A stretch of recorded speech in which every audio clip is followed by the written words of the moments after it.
В одном из штатов Индии жил мудрый министр, при любых обстоятельствах говоривший: «Это Божья благодать». Однажды молодой принц отправился на охоту, во время которой потерял палец ноги. Во дворец он вернулся с невыносимой болью. Министр, видя мучения принца, тем не менее снова повторил свои слова. Принц вспылил, но сдержался из уважения к королю. Через год молодой человек вновь отправился на охоту. Когда он преследовал животное, то заблудился в джунглях и был захвачен племенем. Жертвоприношение людей было важной частью религии того племени, и непрошенный гость стал объектом для ритуала. Когда его уже привязали к столбу, вождь племени вдруг обнаружил, что у принца дефект, на ноге отсутствует палец. Он приказал освободить пленника. Принц, возвратившись во дворец, рассказал о произошедшем. Мудрец лишь произнес: «Это Божья благодать». История с индийским принцем иллюстрирует закон Вселенной. На все есть божественный план. Можно представить себе, что наша жизнь — это книга, в которой каждая мысль, слово или поступок являются отдельными предложениями. И подобно тому, как каждое предложение вносит свой вклад в сюжет истории, так и каждое действие оставляет свой след в судьбе.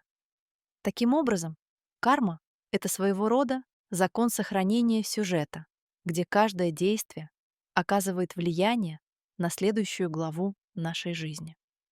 Но даже если ты веришь в этот причинно-следственный закон мироздания и соблюдаешь чистоту мыслей, слов и поступков, то все равно не застрахован от необъяснимых потерь в жизни. И когда неблагоприятные события происходят, задаешься вопросом: за что мне это? Восточная философия о причинах потерь. Необъяснимые потери в жизни следует воспринимать как следствие причины, о которой ты не ведаешь. Но причина существует. Все, что с нами происходит, не случайно, а назначено нам и соотнесено с более высокими космическими причинами.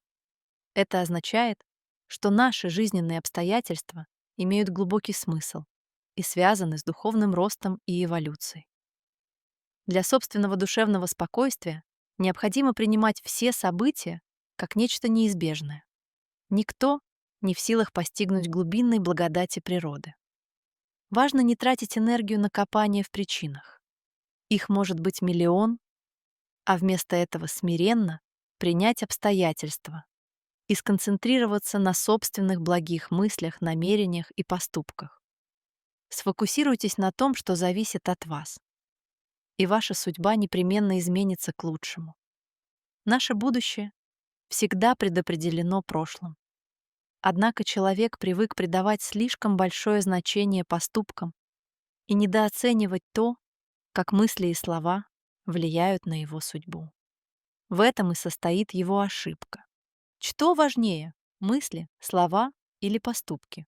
Сатья Нараян Гоенка, наставник традиции бирманской медитации випассаны, на своих лекциях говорит, что мысли важнее слов, а слова важнее поступков.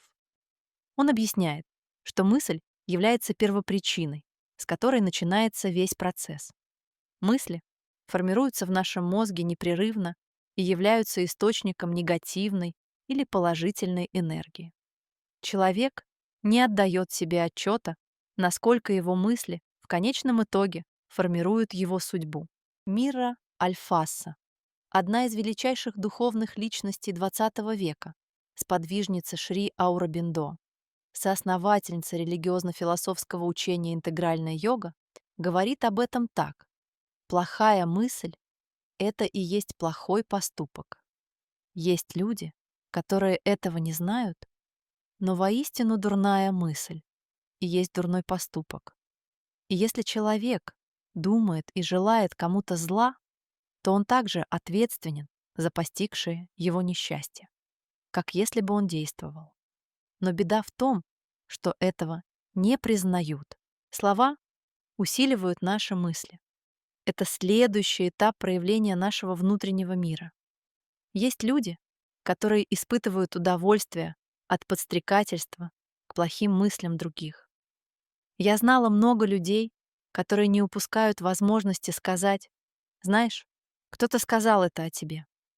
И таким образом они создают столько же вреда, сколько создают их мысли.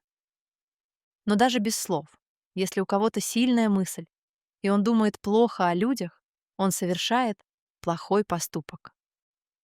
Наконец, поступок — это то, что на поверхности.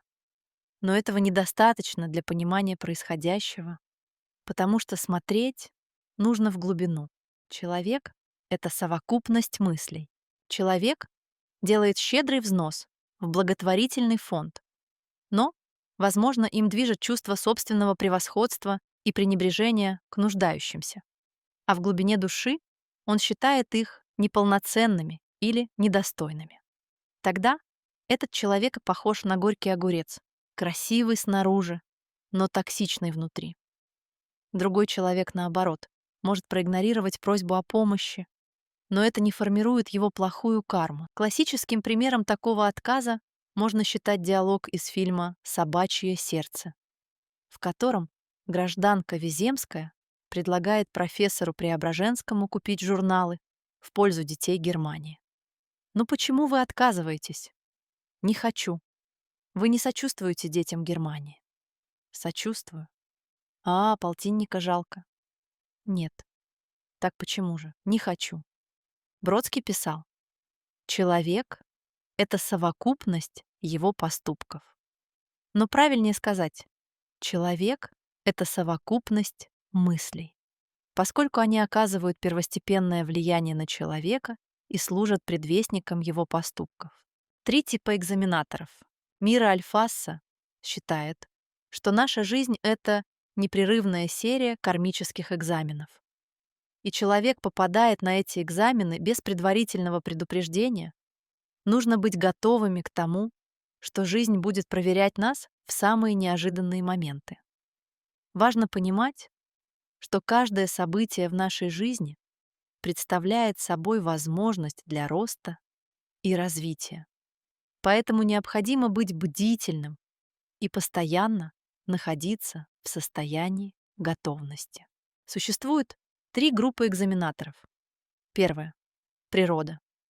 Если вы попали к этому экзаменатору, то лучшая стратегия преодоления невзгод — это демонстрация выносливости, гибкости, бесстрашия и жизнерадостности.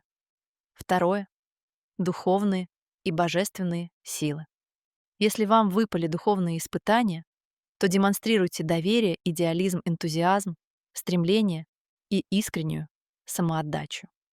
Третье — враждебные силы. Эти силы наиболее искусно маскируются. Требуется состояние постоянной бдительности, искренности и смирения, чтобы пройти испытаниями со стороны враждебных сил. Кармические экзамены могут приходить в самых разных формах: в виде трудностей, испытаний, радостных событий или даже простых повседневных ситуаций, которые требуют от нас принятия решений или демонстрации наших качеств. Как ни странно, самые сложные экзамены в кармическом университете, которые обычно считаются наиболее важными в жизни, являются наиболее легкими, потому что они застают вас готовыми и настороже. Легче споткнуться о маленькие камни на своем пути, потому что они не привлекают внимания. Мира Альфасса утверждает, что в жизни существует постоянное взаимодействие между теми, кто проводит испытания экзаменаторами, и теми, кто их проходит экзаменуемыми. Однако эта роль не является статичной и может меняться в зависимости от обстоятельств и ситуаций. Мы можем стать как экзаменаторами, так и экзаменуемыми в различных сферах и в разные периоды жизни.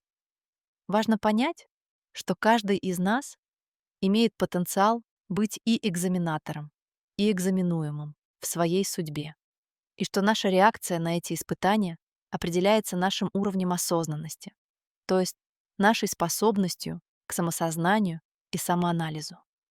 Когда мы осознаем свой потенциал как экзаменаторы, мы признаем свою способность влиять на себя и на мир вокруг нас. В то же время осознание себя как экзаменуемых напоминает нам, что мы также уязвимы и можем учиться на своих ошибках и испытаниях. И, наконец, уровень нашей осознанности определяет наше отношение к этим испытаниям. Чем более осознанными мы становимся, тем более глубоко мы понимаем себя и мир вокруг нас, тем более эффективно мы можем принимать решения и преодолевать препятствия. Учитесь любить свою судьбу вне зависимости от обстоятельств, и судьба полюбит вас. Мира Альфасса дает важный совет. Никогда не выступайте в роли экзаменатора. Хотя полезно постоянно помнить о том, что человек, возможно, сдает очень важный экзамен, чрезвычайно опасно воображать, что он несет ответственность за назначение экзаменов для других. Это открытая дверь самому смешному и вредному тщеславию. Такие вещи подвластны высшей мудрости, а не невежественной человеческой воле. Напишите в комментариях, как вы понимаете карму. Бывали ли у вас моменты, когда вы осознали, почему происходят трудности именно с вами? Если мысль о том, что случайностей не бывает, зацепила вас, поставьте лайк. Это знак, что мы на одной волне. Подписывайтесь, чтобы вместе продолжать путешествие в глубины размышлений и смысла.